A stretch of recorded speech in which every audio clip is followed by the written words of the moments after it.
très baromètre. Marie Montpetit. J'espère que ce gouvernement-là va en faire beaucoup plus qu'il en a fait jusqu'à maintenant. On fait quoi Patrick Derry. pour sortir de ça, pour éviter de se reparler dans un an? La rencontre, Derry-Montpetit. C'est la rencontre avec Patrick Derry, chroniqueur, analyste de politique publique. Salut Patrick. Allô Marie, hey, juste te dire en commençant, il y avait un titre dans le journal ce matin, une garderie à l'Assemblée nationale. Ça, c'est la manchette dans le journal de Montréal. Je ne sais pas pourquoi j'ai pensé au Salon Bleu et à la période de questions. C'est tout. Je le voyais dans tes yeux que t'allais faire ce commentaire-là. Trop facile. Patrick, toi, tu viens de Québec, n'est-ce pas? Ouais. Dis-moi, est-ce que les gens de Québec ont un problème avec les grands projets structurants de transport, là, le 3e lien qui est déplugué? Puis là, ce matin, on apprend qu'il y a un nouveau report encore pour le tramway de Québec qui ne cesse d'être reporté, là, ce projet-là. Et là, on ne sait toujours pas, là, il est rendu à 4 milliards, mais on peut penser que ça va être encore plus cher que ça.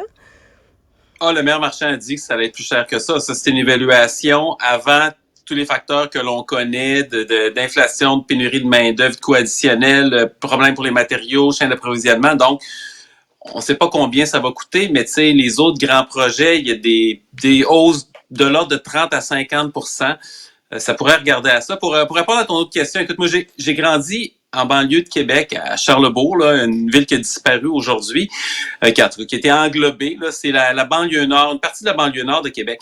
Et moi, une des premières choses qu'on faisait quand on avait 16, 17, 18 ans, puis qu'on avait notre permis de conduire, c'est s'acheter une voiture. Parce que le transport en commun à Québec, il est pas bon. Et il est pas beaucoup meilleur depuis. Tu sais, ça n'a pas beaucoup changé. Ils ont mis des métrobus qui sont essentiellement des autobus en voie rapide. Il y a quelques parcours express, mais c'est pas une ville où c'est pratique de se déplacer en transport en commun. Et j'ai l'impression que beaucoup de gens à Québec, à cause de ça, ils savent pas c'est quoi du bon transport en commun. Il y en a pas énormément au Québec, mais quand tu arrives à Montréal, puis tu sais, si tu es capable de travailler pas loin du métro, puis que tu restes pas trop loin du métro, écoute, ça roule le transport en commun, là, c'est vraiment efficace. Le problème, c'est quand tu as besoin de prendre un autre mode de transport en commun que le métro, puis là, si tu ajoutes les autobus dans l'équation, ça peut devenir complètement infernal et tu vas revenir à ta voiture. Mais ça existe du transport en commun qui marche. Québec, c'est la ville, il y a 10, mettons, on prend les 10 plus grosses villes au Canada, Québec est là-dedans, mais c'est la seule ville qui n'a pas un système de transport en commun sur le sens du monde. Fait que, tu sais, on a comme pas de notion de ça, je pense. Puis, tu sais, pour les coûts, là, si tu me permets, on se dit, OK, ça va coûter 4, 5, 6 milliards. Écoute, le prolongement du métro de la ligne bleue, là, pour l'instant, là, on est à quoi? On est autour de 6 milliards, je pense, selon les dernières estimations, mais tu sais, ça va peut-être être 8, 9 milliards aussi. Ça, c'est pour ajouter 5 stations. 5 stations.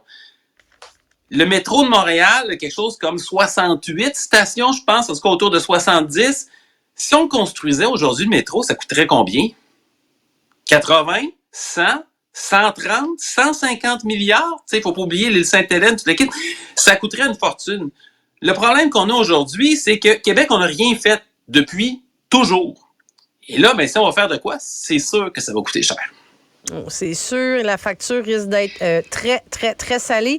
Parlant de coûter cher, Patrick, je sais que ça aussi, c'est un de tes sujets que tu aimes beaucoup. Parlons d'agences privées dans le réseau de la santé. Là, on apprend que la facture a explosé dans les 5 dernières années puis a atteint 1,5 milliard de dollars. Hein, puis là, je trouve ça particulièrement ironique, sachant que Christian Dubé veut les abolir, mais on y fait plus que jamais, on y fait plus que jamais appel. Là.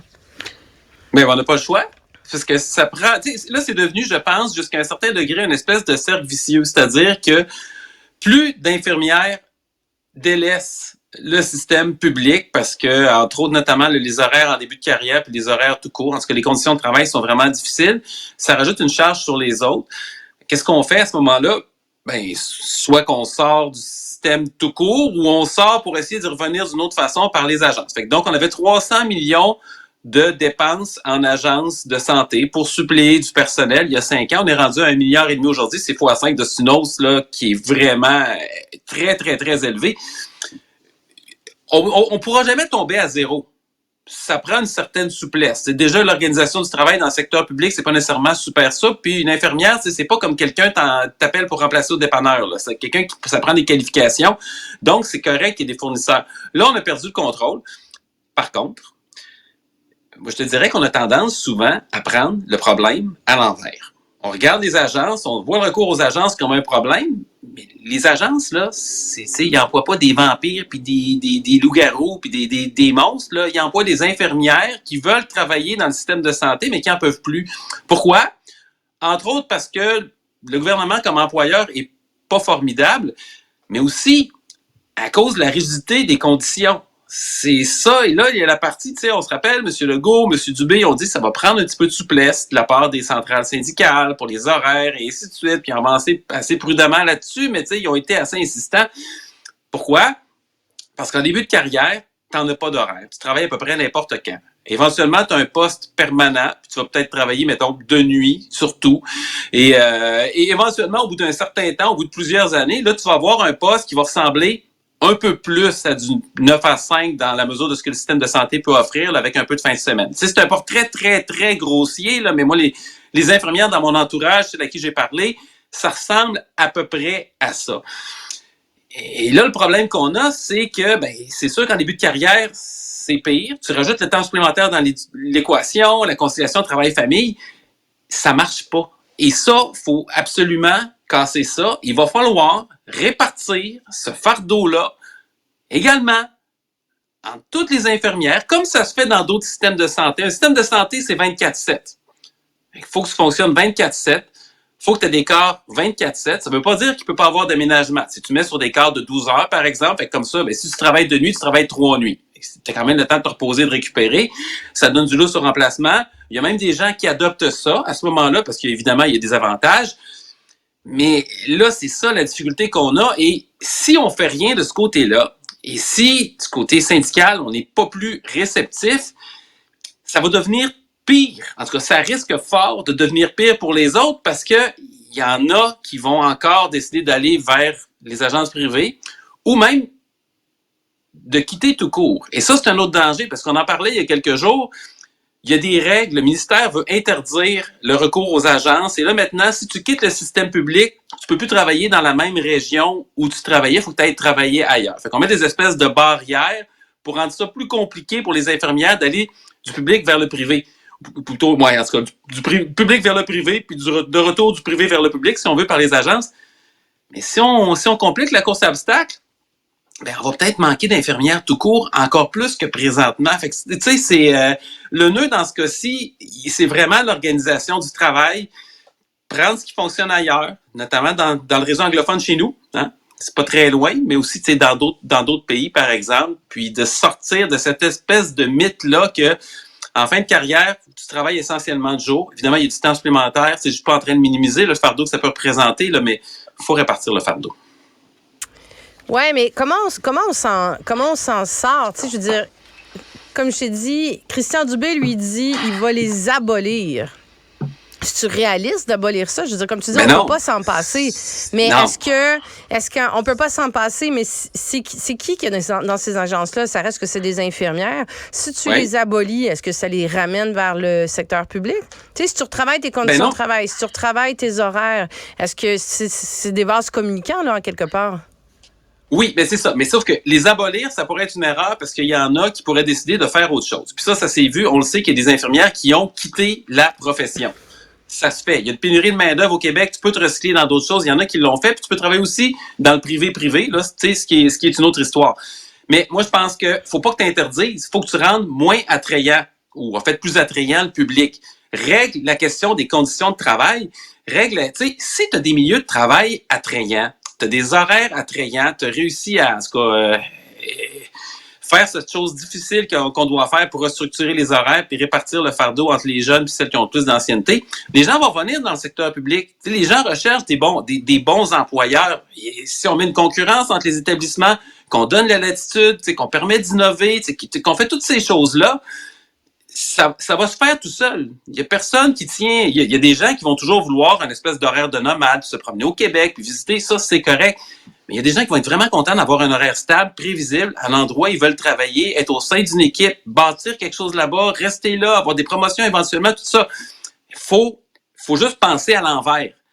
Faut pas que tu interdises. Faut surtout que tu rendes attrayant le secteur public. Puis là-dessus, c'est pas juste le gouvernement. Tu sais, il faut être deux pour danser. Puis il y a la partie patronale, puis il y a la partie syndicale aussi, qu'il faut qu'ils apprennent à penser autrement, puis oublier finalement les 50 dernières années. Tu sais, c'est un peu ça. Patrick, on est en pleine, sur un autre sujet, on est en pleine rentrée scolaire. Là, on a vu que la ministre Guilbeault, il y a quelques jours, la semaine dernière, elle a présenté son plan de sécurité routière. Elle veut diminuer, entre autres, la vitesse à 30 km/h dans les zones scolaires. Mais là, on apprend, c'est dans un article du journal, qu'il y a plus de 37 000 contraventions qui ont été remises en 2022 à des automobilistes qui respectaient déjà pas les règles en zone scolaire au Québec, là. Écoute, c'est énorme, c'est frappant, mais en même temps, c'est pas beaucoup. Pourquoi? Parce que c'est des chiffres partiels. Les gens qui ont sorti les statistiques ont dit que ça couvre pas l'ensemble des services de police, donc on peut sembler, ça serait plus élevé. Mais deux, c'est juste ceux qui l'ont reçu la contravention. Puis au Québec, essentiellement, pour recevoir une contravention, ça prend un policier qui est assis dans sa voiture, pas loin, puis qui a son radar, puis qui regarde qu'est-ce qui se passe. Quand le policier est plus là, la vie continue. Et donc, on peut penser que c'est beaucoup plus élevé. Moi, je vais quand même prendre un bémol parce qu'il y a certains endroits où des écoles qui sont le long de boulevard, puis écoute, c'est clôturé, il n'y a pas de cours du côté, les élèves passent pas là, t'es en plein jour, il n'y a absolument personne, il n'y a pas plus de piétons qu'ailleurs, puis là, ta limite est à 30, ça se peut que des gens ne le voient pas. Moi, c'est déjà arrivé c'est arrivé à ma conjointe, en fait, là, mais ça arrive à d'autres, puis peut-être il faudrait être plus créatif sur les limites, des limites variables en fonction du moment de la journée, et ainsi de suite. Mais surtout, le plus important, mettez des radars. C'est pas compliqué. Tu mets des radars. Les gens n'auront pas le choix de ralentir, et on sait que dans ce cas-ci, des fois, dépendamment des quartiers, ça peut être des vies, mais aussi, changer les aménagements, parce qu'on sait, il y a des accidents tragiques qui sont arrivés. Là, des fois, il y a des travaux, il y a des sens uniques, il y a toutes sortes de choses comme ça.